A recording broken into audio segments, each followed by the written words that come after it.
अस्सलाम वालेकुम मेरे प्यारे प्यारे व्यूवर्स को मेरा प्यार भरा सलाम। मैं हूँ हफ्सा फरीद और आप देख रहे हैं मेरा YouTube channel Hafsa Farid cooking. उम्मीद करती हूँ आप सब खैरियत से होंगे, खुशबाश होंगे। आज हम बनाएंगे चॉकलेट केक। तो चलिए ये रेसिपी बनाना हम शुरू करते हैं। सबसे पहले बिस्मिल्लाहिर्रहमानिर्रहीम एक बाउल लेंगे और इसमें आपने एक अदद अंडा शामिल करना है। अंडा जो है वो रूम टेम्परेचर का हो। अगर आपने फ्रिज में रखा हुआ है तो थोड़ी देर बाहर रख लीजिएगा ताकि उसका जो टेम्परेचर है वो स्टेबल हो जाए। उसके बाद आपने अच्छे से बीट करना है तकरीबन 5 मिनट के लिए। 5 मिनट बीट करने के बाद आपने बीच में शामिल कर देनी है आइसिंग शुगर। यहाँ पर मैं 1 कप आइसिंग शुगर शामिल कर रही हूँ। आपके पास जो शुगर अवेलेबल होगी उसको आपने अच्छे से ग्राइंड कर लेना है और इस तरह पाउडर फॉर्म में बना लेना है और इसको आपने अच्छे तरीके से फिर मिक्स कर लेना है।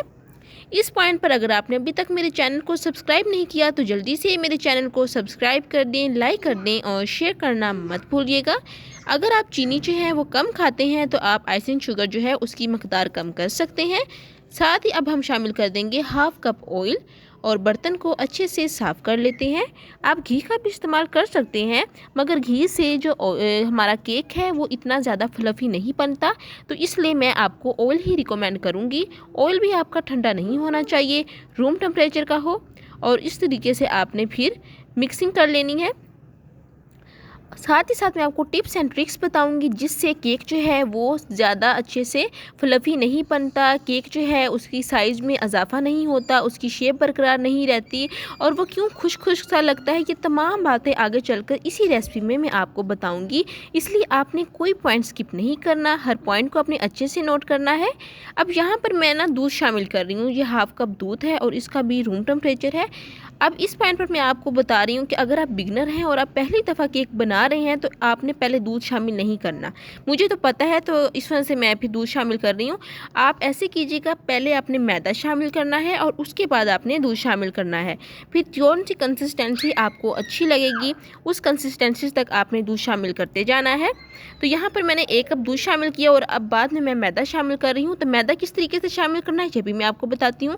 पहले रखेंगे एक छलनी और उसके ऊपर हम डालेंगे 1 कप मैदे का और मैदा शामिल करने के बाद अब हम यहाँ पर बेकिंग पाउडर शामिल करते हैं। ये बेकिंग पाउडर मेरे पास है, आपको किसी भी दुकान से इजीली मिल जाएगा। और सबसे पहले आपने इसकी एक्सपायरी डेट नोट कर लेनी है, उसके बाद ही आपने इसको इस्तेमाल करना है। तो यहाँ पर 1 चम्मच भरकर हम बेकिंग पाउडर शामिल करेंगे और साथ ही 1/4 चम्मच भर के शामिल करेंगे मीठा सोडा। बस यही चीज़ें आपने शामिल करनी है और इस तरीके से छान लेना है। छानने के बाद ये होगा कि मेज़े के अंदर हवा एब्जॉर्ब होगी और जिस तरीके से हम फिर मिक्सिंग करेंगे तो हमारा केक जो है वो फ्लफ़ी बनेगा। अब यहाँ पर मिक्सिंग करने का भी एक तरीका है, आपने एक ही साइड में मूव करते जाना है स्पैचुला को और आराम आराम से मिक्स करते जाना है और ध्यान रखना है कि कोई लम्स, कोई फिटकन वगैरह ना बने क्योंकि इससे जो केक है वो ख़राब हो सकता है, सही से नहीं बनेगा। तो मैंने अच्छे तरीके से बीट कर लिया है और ये देखें कितना स्मूथ सा टेक्सचर जो है वो रेडी हो गया है, कोई लम्स नहीं आपको नज़र आ रहा। अब हम मज़ीद एक और चीज़ शामिल करेंगे। यहाँ पर मैं वनीला एसेंस शामिल कर रही हूँ, पैकिंग आप देख लें। वनीला एसेंस के हम चंद ड्रॉप शामिल करेंगे। इसका फ़ायदा भी ये है कि इससे हमने जो अंडा डाला है अंडे की स्मेल को दूर करेगा और साथ ही बेकरी की एक खुशबू होती है वो भी इसके अंदर आएगी। तो बहुत ही मज़े का और खुशबूदार केक जो है वो हमारा तैयार होगा। अब आपने ये शामिल कर दिया है। इसके बाद हम शामिल करेंगे कोको पाउडर। जहाँ पर मैं चॉकलेट केक बना रही हूँ इसलिए कोको पाउडर शामिल करना ज़रूरी है, अगर आपके पास नहीं है तो आप स्किप कर सकते हैं। यहाँ पर मैं हाफ़ कप के करीब कोको पाउडर शामिल कर रही हूँ। पहले रखेंगे एक छलनी और इस तरीके से ये सारा हाफ़ कप ही है पैकेट में, तो अब ये शामिल कर देते हैं। अच्छे से छान लेंगे। छानने का फ़ायदा ये होता है कि जो लम्स, फिटकन वगैरह होंगे वो ऊपर ही रह जाएंगे और इस तरीके से बिल्कुल फाइन सा टेक्सचर हमें मिलेगा। और अब ये चम्मच की मदद से हम इस तरीके से कर लेंगे। बहुत ही मज़ेदार और अमेजिंग केक हमारा जो है तैयार होने लगा है, कोई पॉइंट स्किप नहीं करना आपने। अब आपने अच्छे से इसको बीट कर लेना है। मिक्सिंग करने के दौरान यहाँ पर मैं आपको बताती चलूँ, अगर आपको लगे कि आपका जो अमेज़ा है वो आपको थिन लग रहा है, पतला लग रहा है, तो उसमें आप थोड़ा सा मैदा शामिल कर सकती हैं। और अगर आपको लगे कि ये जो बहुत ज़्यादा थिक गाढ़ा हो गया है तो फिर आप थोड़ा सा दूध शामिल कर सकती हैं। ठीक है, तो इसलिए मैंने आपको बोला था कि आप जो दूध है वो बाद में शामिल कीजिएगा, पहले आप मैदा शामिल कर लें।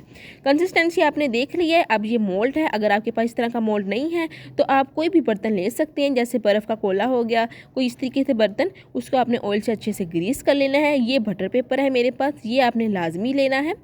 तो बटर पेपर से ये होगा कि जो केक बेक होने के बाद बर्तन के साथ चिपकेगा नहीं, बहुत ही आसानी के साथ हम इसको पैन से रिमूव कर सकते हैं। तो अब यहाँ पर मैं इसकी कटिंग कर लेती हूँ। कटिंग करने के बाद ये मैंने एडजस्ट कर लिया है और अब एक दफ़ा दोबारा से हम ऑयल से ग्रीस करेंगे। ये ग्रीस करना बहुत ज़रूरी है। जब तक आप ये ग्रीस कर रहे होंगे, साथ ही दूसरी तरफ आपने एक पतीला रख देना है बहुत बड़ा और उसको अच्छे से गर्म होने के लिए छोड़ देना है। तो अब ये हम बहुत ही एहतियात से सारा अमेज़ा जो है वो अंदर केक पैन के डाल देंगे। और ये कंसिस्टेंसी आप देख लें, बिल्कुल यही कंसिस्टेंसी होनी चाहिए। अगर अमेज़ा ज़्यादा पतला हो गया या ज़्यादा गाढ़ा हो गया तो केक जो है वो ख़राब हो सकता है। इस तरह टैप टैप करेंगे। और ये देखिए 5 मिनट हो गए हैं, पतीले को मैंने अच्छे से गर्म कर लिया है। अब यहाँ पर मेरे पास एक स्टैंड है, वो स्टैंड रखेंगे बिल्कुल सेंटर में। अगर आपके पास इस तरह का स्टैंड नहीं है तो अब हम क्या करें, तो ये भी मैं आपको आगे चलकर बताती हूँ। ये स्टैंड बिल्कुल मैंने इस तरह एडजस्ट कर लिया है। अगर स्टैंड नहीं है तो आप इस तरह ये कटोरी जो है ना, इसको उल्टा करके रख सकते हैं। इसके ऊपर आप केक पैन जो है एडजस्ट कर लीजिएगा। तो अब यहाँ पर मैं इस तरीके से एडजस्ट कर लेती हूँ, बिल्कुल सेंटर में रखेंगे और इस तरह आप कवर कर देंगे। फ्लेम आपने बिल्कुल मीडियम रखनी है, लो टू मीडियम। और देखिए तकरीबन 30 मिनट हो चुके हैं और केक हमारा तैयार हो चुका है। अब केक बेक हुआ है कि नहीं, क्या ये अंदर से गीला, अंदर से जो है कच्चा तो नहीं रह गया, तो उसके लिए हम एक नूज़ल लेंगे और उसको बिल्कुल सेंटर में रखेंगे, सेंटर से निकालेंगे। अगर तो नूज़ल जो है वो खुश्क निकली तो इसका मतलब है केक अच्छे से बेक हो गया है, और अगर नूज़ल गीली निकली तो समझ लें कि जो केक है वो भी थोड़ा सा कच्चा है। कुछ मिनट और देंगे बेक होने के लिए। और अब ये देखिए मैंने छुरी से इस तरीके से इसकी जो साइड्स हैं वो मैं अलग कर रही हूँ और अब बहुत ही आसानी के साथ हम केक को रिमूव करेंगे केक बैन से। तो अब मैं आपको इसकी साइड चेंज करके भी दिखाती हूँ।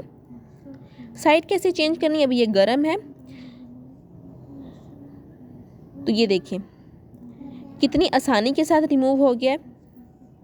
तो इसलिए बटर पेपर जो है इसको आप ज़रूर इस्तेमाल कीजिएगा, बटर पेपर के बगैर बेक ना कीजिएगा। अब ये देखिए इस तरीके से हम उल्टा लेते हैं और आपको मैं दिखाऊंगी कि अंदर से भी माशाल्लाह इतना ज़्यादा फ्लफ़ी बना है और बिल्कुल भी नहीं जला। कलर देखें कितना सुनहरा आया है बेक होने के बाद।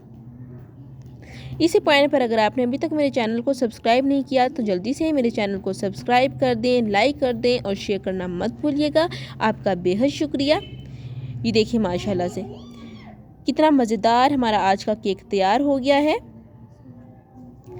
केक की रेसिपीज़ मेरे चैनल पर बहुत ज़्यादा मौजूद हैं। केक की फिलिंग कैसे करते हैं, केक का सिरप किस तरीके से बनाते हैं और क्रीमी केक किस तरीके से बनाते हैं, जो क्रीम हम केक पर लगाते हैं वो घर में किस तरह तैयार की जाती है, तमाम रेसिपीज़ मेरे चैनल पर मौजूद हैं, आप विज़िट कर लीजिएगा। तो अब ये देखिए माशाल्लाह से हमारा केक तैयार हो गया। अभी आपको मैं कटिंग भी दिखाऊंगी कि इसकी कटिंग किस तरीके से करनी है। तो देखिए माशाल्लाह बिस्मिल्लाहिर्रहमानिर्रहीम। अब आप चाय बनाएं और चाय बनाकर अपने मेहमानों को सर्व करें। अगर किसी का बर्थडे है, एनिवर्सरी है, तब भी आप ये केक बना सकते हैं। केक बनाने के बाद क्रीम के साथ डेकोरेशन किस तरीके से करनी है, ये भी इस तरह की भी रेसिपीज़ मेरे चैनल पर मौजूद हैं, आप देख लीजिएगा। उम्मीद करती हूँ मेरी रेसिपी आज की बहुत ही ज़्यादा पसंद आई होगी। फिर मिलूँगी एक नई रेसिपी के साथ, तब तक हफ्सा फरीद को दें इजाज़त। अल्लाह हाफिज़।